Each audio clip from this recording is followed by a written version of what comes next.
Oh, hello there. Yes, Sunday.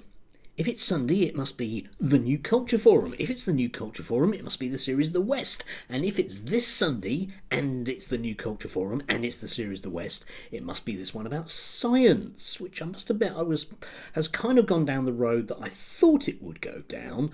Although they do mention Islam quite a lot. Shock horror. Yeah, get ready for that.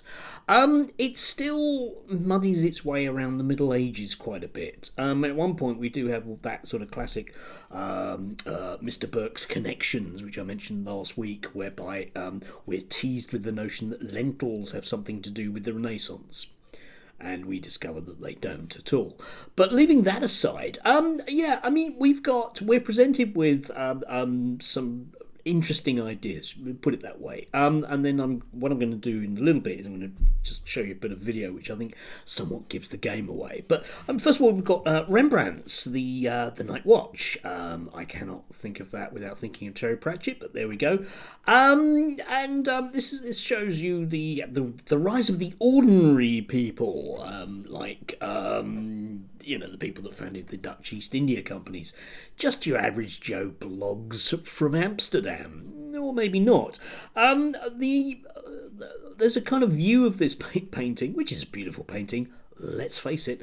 There's a view that it shows a stable and sensible world, and I'm thinking, yeah, it was commissioned, mate. I mean, it's you're gonna get what you pay for. It's not a particular reflection of a particular reality. It's very staged, if nothing else.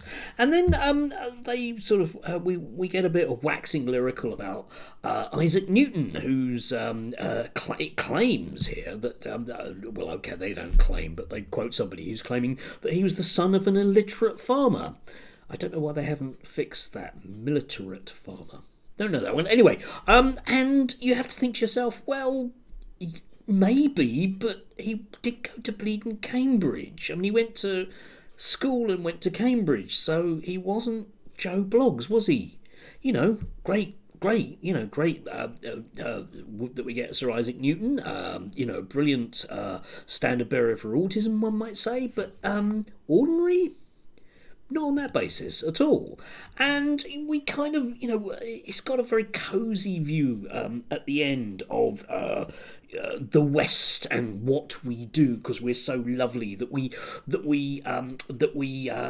might well have all these bad inventions, like, I don't know, think of mustard gas from the First World War, which was not a great outpouring of the chemical industry, but at the same time, because we're basically virtuous people, everything will be fine. And I'm thinking, I don't actually necessarily buy into that. I mean, a lot of this show is about the way that we need to live in a society that's open and questioning. And yet, we then are presented with this viewpoint about being open and questioning. What we've been doing, I would argue, in the West for the last 30 years, is been teaching people of my generation to view it through the lens of the deepest possible hostility. And those people don't just take on that sentiment and then live ordinary lives. There's an element of practice. They apply that hostility. They apply that sense that the West's power structures need to be dismantled. Capitalism needs to be dismantled. The scientific method needs to be dismantled. The mathematics needs to be dismantled because it's the product of straight white men. All that sort of guff. It fans out into the wider culture, and it corrupts our societies. Well, there you have it. Thanks, Harrison. Yeah. You've got to question everything, haven't you? But in the last 30 years, no, me neither, it's rather like, when was Karl Marx writing? In the 1840s, 1850s, etc.? But apparently in the last 30 years, there's all these people that are questioning, and they're doing it wrong because they end up making videos slagging off the New Culture Forum or something.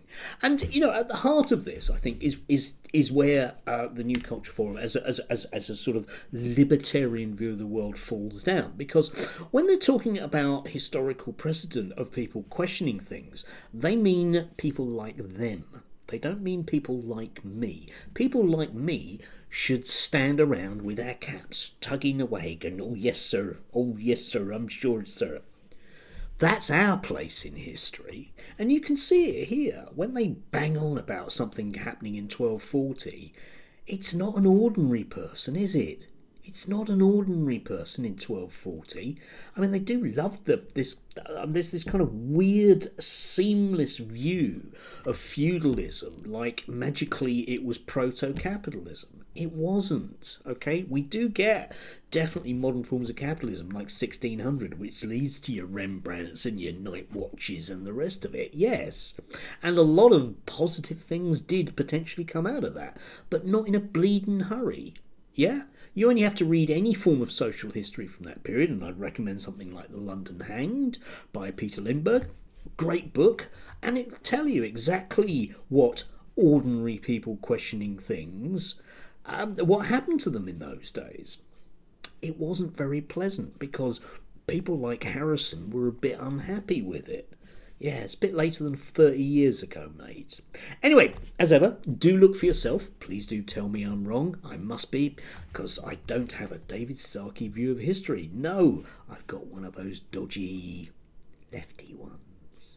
Yeah, anyway, have a lovely Sunday. I'm about to find out what's happening in Dublin with Posey Parker. That'll be fun. Probably going to do a video about that for tomorrow. Anyway, take care.